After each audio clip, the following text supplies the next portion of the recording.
partir de eso, casi a los pocos minutos sale un comunicado de la Presidencia de la Nación diciendo que se trataba de un grupo de sediciosos que intentaban dar un golpe de Estado, que eran terroristas, y eso fue lo que motivó esa comunicación del Gobierno Nacional, hizo que el fiscal federal Stornelli inmediatamente generara una causa imputando a todos los detenidos por delitos federales, de penas mucho más elevadas, ¿no? Como, bueno, justamente la sedición, todo agravado por terrorismo, ¿no? Ese intento de golpe de Estado pasa a ser el delito que se les imputa, como si se tratara de una organización terrorista que intenta derrocar al gobierno, y entonces deja de intervenir la justicia de la Ciudad de Buenos Aires y pasa todo a la órbita de la justicia federal, ¿no? Y ahí es donde todos no, en realidad, porque mirá vos otro dato que hay que investigarlo también. En realidad se detienen 35 personas ese día, de las cuales hay dos que se ven unos videos, son dos que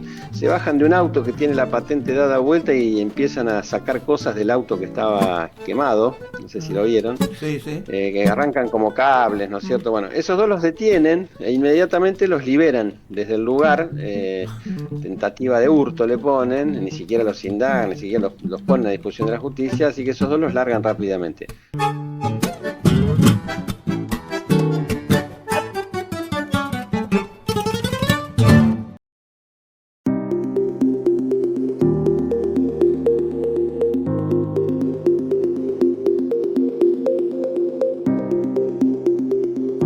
Bueno, para los oyentes les decimos que, bueno, Roberto Cipriano, él es secretario de la Comisión Provincial de la Memoria, es además abogado egresado de esta universidad y además es psicólogo social.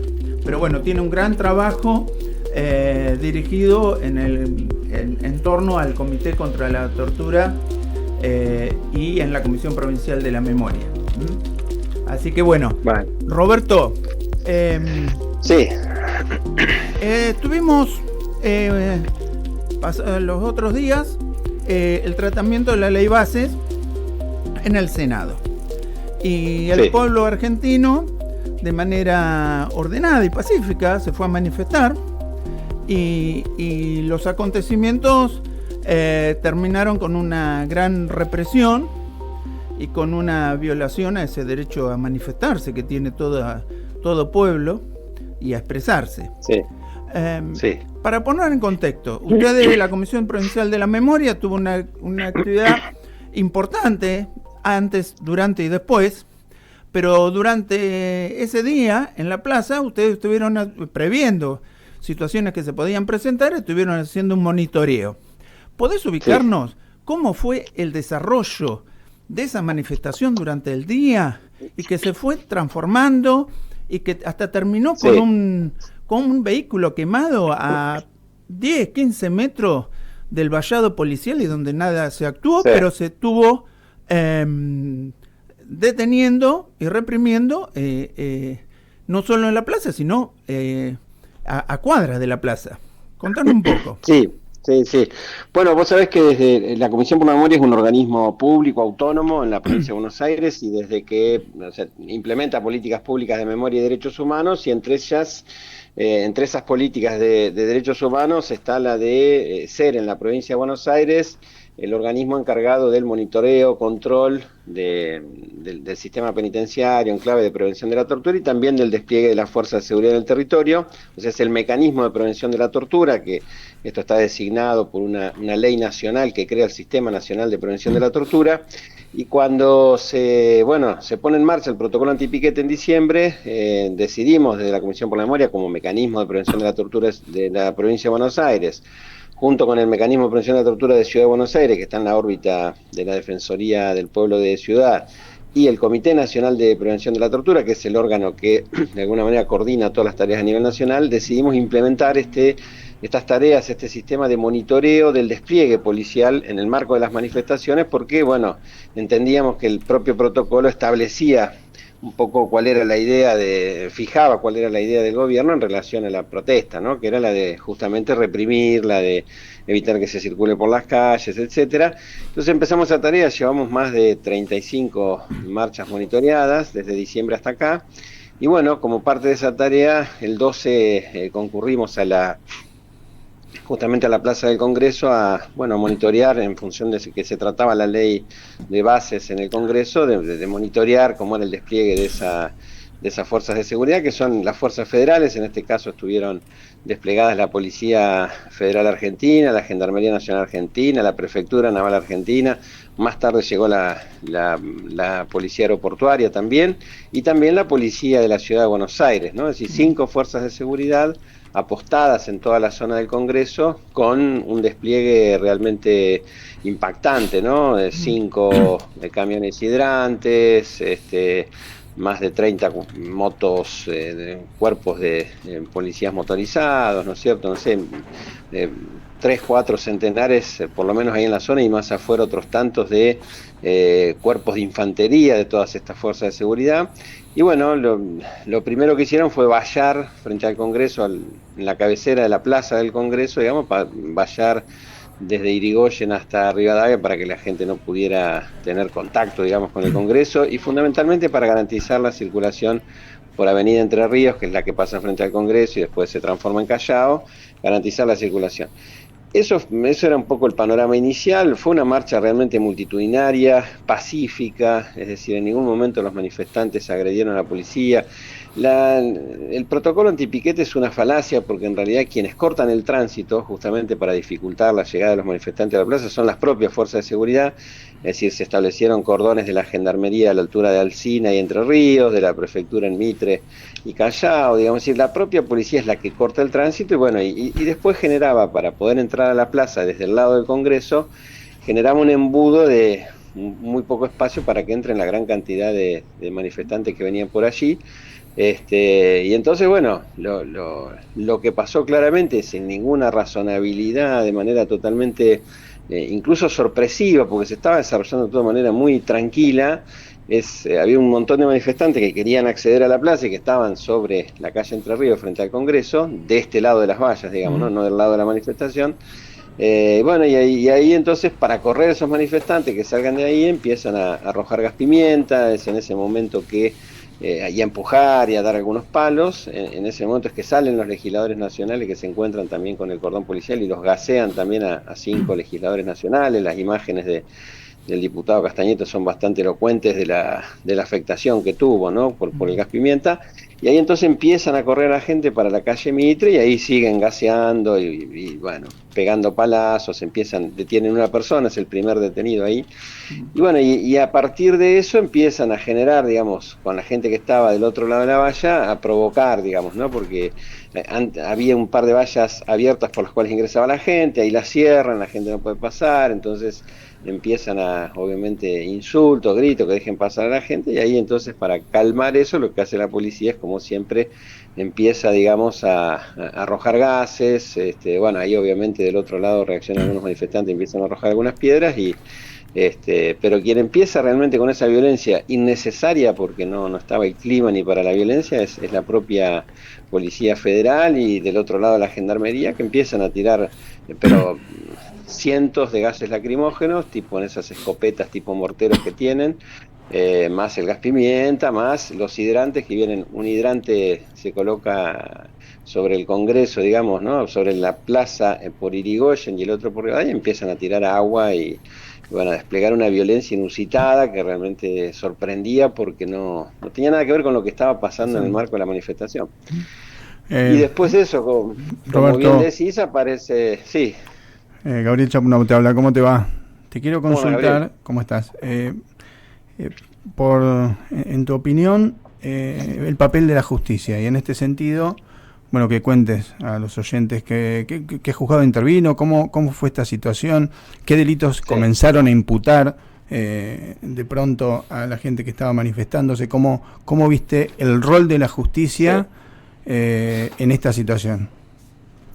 Mira, nosotros estamos viendo con mucha preocupación justamente el rol de la justicia, porque vos sabés que para ponerle abuso al poder de turno, al poder ejecutivo, está justamente el poder judicial como un poder que controla, digamos, ¿no? los desvíos de la autoridad, los excesos, ¿no? Los abusos. Para eso está el poder judicial. Quien tiene que poner límite a esa violencia del Estado es el propio poder judicial. Lo que pasó acá es algo nuevo, inédito, que no venía pasando, porque en manifestaciones anteriores, donde también se detuvieron personas, lo que pasaba era que intervenía o la justicia de la ciudad por algunas contravenciones o delitos de poca pena, entonces detenían a las personas por resistencia a la autoridad o por daños, ¿no? Entonces, inmediatamente, lo que pasaba era que inmediatamente la justicia liberaba a las personas ese mismo día o al día siguiente, salvo que tuviera antecedentes, y ahí se resolvía la cuestión de las detenciones. Así era como la dinámica de cómo venía funcionando. La Policía Federal incluso detenía, los pasaba a la órbita de la ciudad los liberaba. En esto lo que termina pasando es que a partir de ese auto que se prende fuego misteriosamente, porque los manifestantes claramente no fueron y quienes fueron no se sabe, porque pese a que es una zona plagada de cámaras, la justicia no está investigando ese hecho y no encuentra filmaciones que den cuenta de quienes prendieron fuego el auto. Pero además, Roberto, discúlpame, uno que conoce la zona, fue a escasos metros del triple cordón policial, o sea... Exacto, fue muy cerquita, sí. Sí. Muy cerquita. Bueno, o sea, por eso realmente no quisieron encontrar a los responsables, vieron cómo empezaban a preparar la escena, ahí no intervinieron, podrían haber intervenido para prevenir que eso pasara, eso tampoco lo hicieron. Pero entonces, a partir de eso, casi a los pocos minutos sale un comunicado de la Presidencia de la Nación diciendo que se trataba de un grupo de sediciosos que intentaban dar un golpe de Estado, que eran terroristas.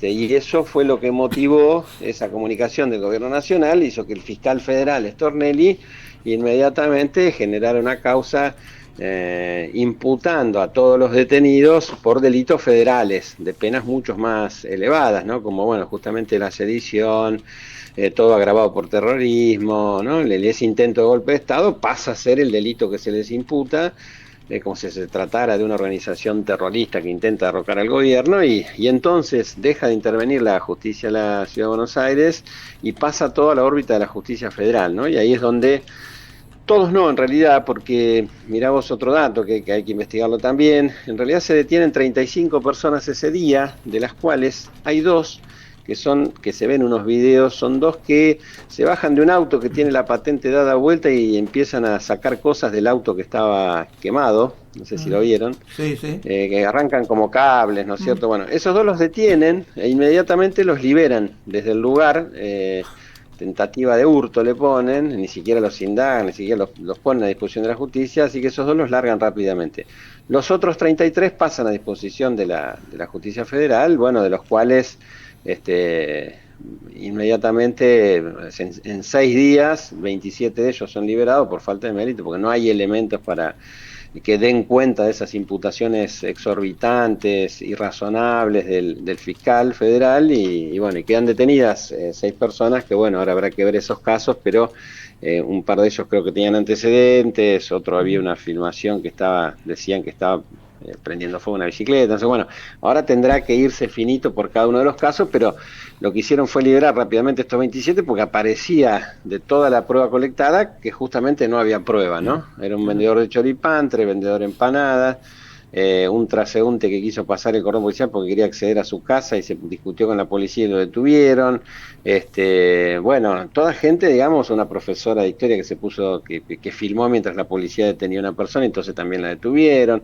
Es decir, bueno, realmente, como decían ustedes, estamos hablando de 10, 15, 20 cuadras del Congreso, o sea, nada, fue como dice la propia policía de la ciudad, que lo escuchábamos en los radios, porque como estamos monitoreando y escuchamos a veces las comunicaciones en los radios, decían, bueno, a cazar, ¿no? Salimos a cazar. Y eso un poco así se motiva. Bueno, salgamos de casa y agarraron 33 personas que por supuesto no tenían nada que ver con ningún delito de los que se inventaron, ¿no? Para iniciar todo este conflicto, que no se habría evitado si no hubiera sido por la acción, que se podría haber evitado de no haber sido por el accionar policial. Cipriano, te consulto por tu opinión en lo siguiente, en la cuestión cultural.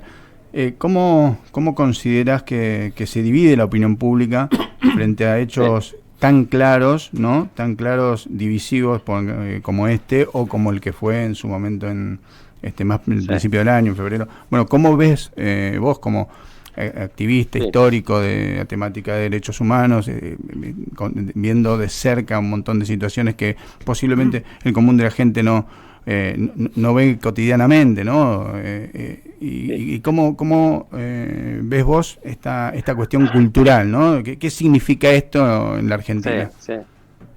Mira, claramente estamos en una nueva era, ¿no? Esto que venimos viendo, esta represión sistemática del gobierno a la protesta, no habíamos visto, ¿no? Por lo menos en democracia, más allá de que hubo momentos de nuestro país donde fue muy intensa la protesta y también la represión, digo, en el menemismo realmente las cosas fueron durísimas también, pero digo, en los últimos, no sé, 20 años no veíamos, digamos, una cosa tan organizada, ¿no? De parte del gobierno, tan planificada, tan pensada. Yo creo que hay mucha gente que, digo, lo vemos cuando estamos ahí haciendo esta tarea de monitoreo, mucha gente que avala, ¿no? Esto es bueno, que no corten la calle, ¿no? Que estos negros que vienen a cortar la calle, que vienen... Es decir, hay un sentido común que creo que hay una disputa fuerte que hay que dar porque en algún sentido creo que han logrado convencer a un montón de gente que la protesta no sirve para nada, que los que protestan son malos, que bueno, que cometen delitos, que son todos unos negros, que bueno, y yo creo que todo lo que es la comunicación, las redes, todo eso lo maneja muy bien el gobierno, y bueno, y nos tienen complicados, digamos, ¿no? Porque uno tiene que explicar cosas elementales y las redes no son ámbitos de discusión política, no son foros de debate, ¿no? Complejo, de temas complejos, sino que son cloacas donde se dice cualquier cosa, cualquiera dice, nadie piensa mucho.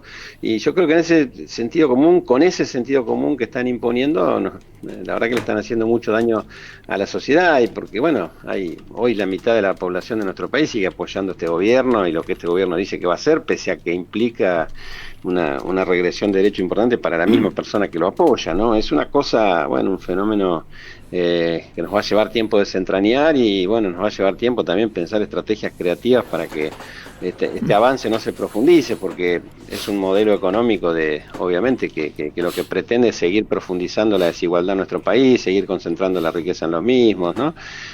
Seguir expoliando los recursos naturales de la Argentina, bueno, todas esas cosas que venimos viendo, observando, y que justamente la ley que se está debatiendo, la ley bases, como el decreto de necesidad de urgencia, bueno, lo que tratan es de consolidar ese modelo.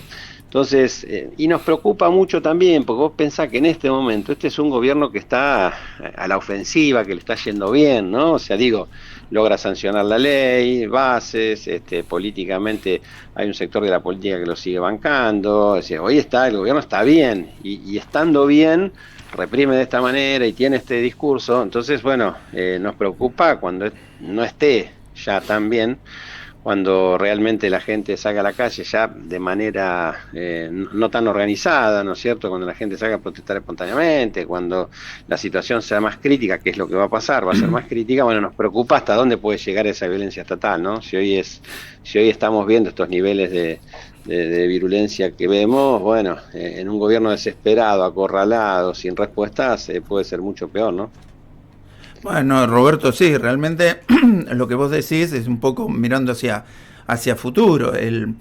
Uno piensa también, vos decías, bueno, de un sector de la sociedad que avala estas políticas del gobierno, pero también esta ideología de la represión, que es muy propio de la última dictadura y de gobiernos autoritarios que quieren imponer sus políticas a la fuerza, también mandan un mensaje, porque ellos se enorgullecen el comunicado oficial de la presidencia, fue muy claro en ese sentido, se enorgullecen de este accionar, pero además de otra cuestión, me parece, es de sembrar un poco el miedo para futuras manifestaciones, porque cuando uno ve que a 20 cuadras lo detienen a alguien sin tener nada que ver, o a un vendedor de choripán, realmente uno se preocupa. ¿Cómo ves esto hacia futuro? Sí. No, bueno, es parte de la estrategia, ¿no? Generar el miedo, generar el terror, ¿no es cierto? Generar que la gente no salga, no vaya a marchar. Escuchaba a algunas de las personas que habían sido liberadas y decían eso, ¿usted volvería a la marcha? Y no, la verdad que no. Tuve 6 días, porque además las personas que detuvieron la pasaron muy mal, fueron víctimas de torturas, de malos tratos, en condiciones inhumanas. O sea, realmente implica un temor de cada uno de ellos. Uno lo veía, ¿viste? Y bueno, y es sumamente entendible desde ya. Entonces, la verdad que yo creo que eso también intentan, digamos, ¿no? Aleccionar, generar una idea de que, bueno, más vale no voy y me quedo en mi casa, porque si no, ¿viste? Y bueno, es parte de una estrategia que está pensando en varios aspectos, ¿no? En las redes, en todo. Vos fijate también en las marchas en general que hubo hasta ahora, ellos reprimieron más encarnizadamente, con mayor virulencia, en aquellas que eran protagonizadas por las organizaciones sociales, por los movimientos piqueteros, digamos. En esas la represión siempre estuvo presente de manera muy virulenta, tiene hasta una connotación, te diría, ideológica fuerte, racista, clasista, todo lo que, ¿no? Y en las otras, donde había más gente de clase media, digamos, como la marcha del 24 de marzo, digamos, la marcha Universitaria. de los estudiantes, digamos, o Ni Una Menos, bueno, en esas marchas, ahí no hubo represión, digamos, ¿no? Claro. Hubo otra actitud de la fuerza de seguridad. Entonces, también yo creo que están apostando justamente a eso, ¿no? A un discurso, por un lado, con un sector de la sociedad y a otro discurso con otro sector, digamos, ¿no? Porque, bueno, entonces a la clase media no. En este caso, bueno, incluso las organizadas por movimientos sindicales, las más organizadas tampoco habían reprimido. En este caso esperaron que justamente se vayan, ¿no? Los sindicatos, las organizaciones. Y cuando quedaron las organizaciones sociales, bueno, lo que iba quedando en la plaza, ahí es donde desatan todo el operativo represivo. Bueno, Roberto, realmente te agradecemos que te hayas contactado con Radio Universidad, y bueno, seguiremos este tema de cerca, como ustedes lo siguen desde la Comisión Provincial de la Memoria. Sí, una cosita Dale. que es casi una primicia, porque Dale. estamos cerrando el informe y vamos a publicar seguramente el lunes, y hicimos un relevamiento que lo hacemos, digamos, a partir del trabajo nuestro, de las postas sanitarias que suele haber en las marchas. Había 3 postas sanitarias, de los grupos de socorristas, que son 2 ONG que intervienen asistiendo a los heridos o que tienen algún problema de salud ahí en las marchas. Hubo más 638 personas heridas y con distintos padecimientos, relevamos el 12. 638 personas. Qué bárbaro.